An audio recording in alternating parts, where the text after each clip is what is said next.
Hi, my name is Stacy Benjamin. I'm here to do a book analysis presentation about Recover, an empowering program to help you stop thinking like an addict and reclaim your life. It is by Stanton Peele, PhD, and Isle Thompson. And I'm going to be referring to my notes while doing this presentation, hopefully, and I'm outside because there's bad lighting inside.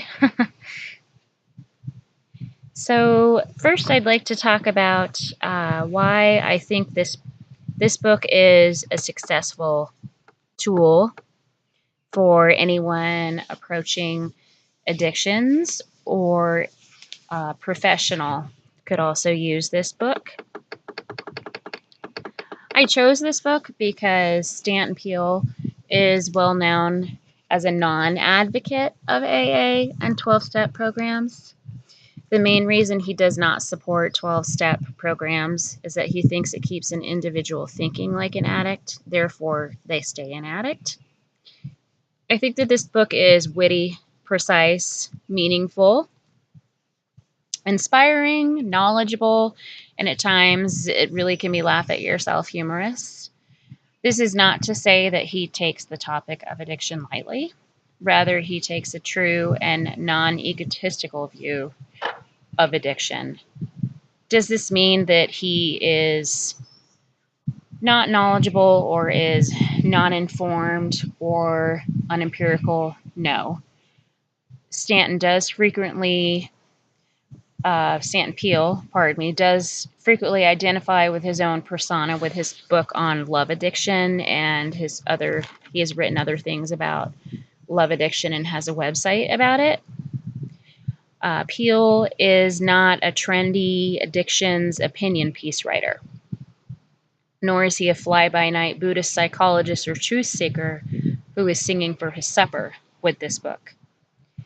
His book is indeed co-authored by Isle Thompson, who is in fact seeking a doctorate in Buddhism.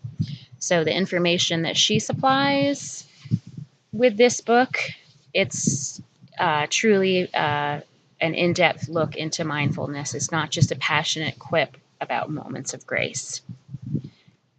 I think that this book is extremely helpful to addictions counseling, as well as those trying to recover. The practicality of the book is easily accessible to those individuals knowledgeable with the science of addiction and to those that are not.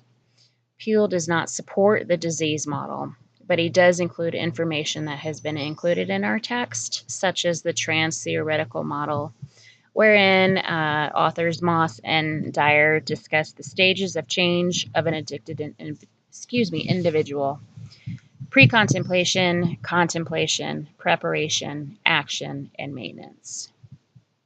Peele then sets the stage with what he calls his perfect program, which is basically the core of the book Recover. Yet he also includes things that we've been studying, such as motivational interviewing, cognitive behavioral techniques, and other things that we haven't really looked at, such as reciprocity, marital counseling, assertiveness training, the community reinforcement approach, and community reinforcement and family training, which he calls CRAFT. And he often stresses throughout the book the need for professional help, other than, say, just reading his book.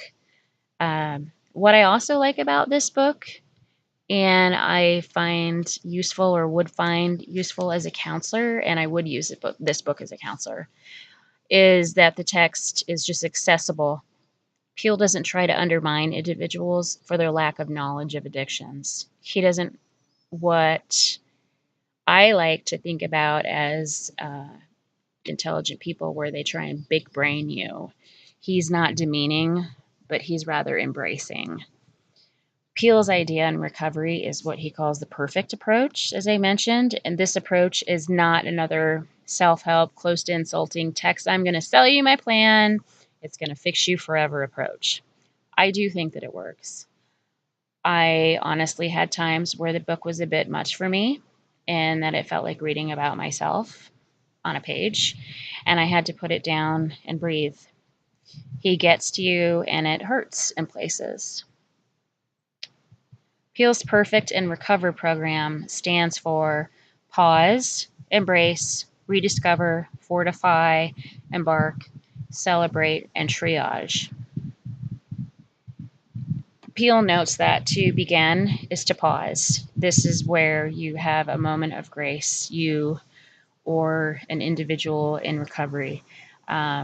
You first see your true addicted self, but rather than a 12-step approach to powerlessness, you recognize that you do have the power to control your destiny, your mindfulness. Yes, finally, a book where you do have power over what is happening to you and with your addictions and your struggles. To embrace, that is to embrace yourself, to acknowledge that you have false beliefs and that you might be different than other people, normal people, and that your addiction is worse than others. You may feel incapable of creating a meaningful and fulfilling life, and you may think that you don't deserve this meaningful or fulfilling life, that life is for other people. He then asks the hurtful question, what's really wrong with you? Though that's the start, and then he says, stop asking that, and then learn self-acceptance. Here's where the recovery skills are presented, true concepts, such as exercises and meditation. Next, in rediscovery, or rediscover, you find your true self. Peele addresses how individuals fail, he notes, because addicted people seek refuge in any powerful, consuming experience that allows them to cope with a life that feels meaningless or out of control, a feeling that is both worsened and relieved by their addiction. And he notes, don't change, begin. I think this is truth. In Fortify, Peele lists techniques that we have seen in our text as previously noted, and discusses ways for one to fortify themselves, such as setting goals, setting a routine, mindfulness, meditation variation to suppress cravings, setting one's boundaries, and my favorite, stand up for yourself. The assertiveness training is so important to those trying to recover. I think it's important to stress as well to others that an individual in recovery needs certain elements in a relationship. Here, Peele also notes that the tough love concept is an overstepping of boundaries, and it's an unrestrained boundary in the addiction treatment industry that has been shown to do much more harm than good, both with adolescents and with adults. In Embark, Peele lists exercises and practices to help one become more self-aware, such as to be present, to move, to listen, to ask how others see you, and to ask what your strengths or weaknesses or vulnerabilities may be. He specifically notes social skills, financial skills, personal skills, and the big one, relapse. He calls relapse a moment of truth. The last chapter, or the last part of the Perfect program, Celebrate, is a chapter that discusses joy, to honor how far one has come, and to acknowledge living mindfully. This means keeping records of any use and how to celebrate without using, how one creates new rituals rather than to relapse. Oh, actually, triage is to correct myself, the last part of the Perfect. Triage is by far my favorite chapter, as I think it's an extensive resource. Peele addresses difficulties such as urges, loneliness, relapse, and feeling overwhelmed. Here he also discusses resources that one can find, such books, audio therapy, websites, other concepts. He writes, in conclusion, write your own conclusion. And in summary, he says, now carry on with my and Isle's best wishes. What a positive way to end a book about addiction. Thank you.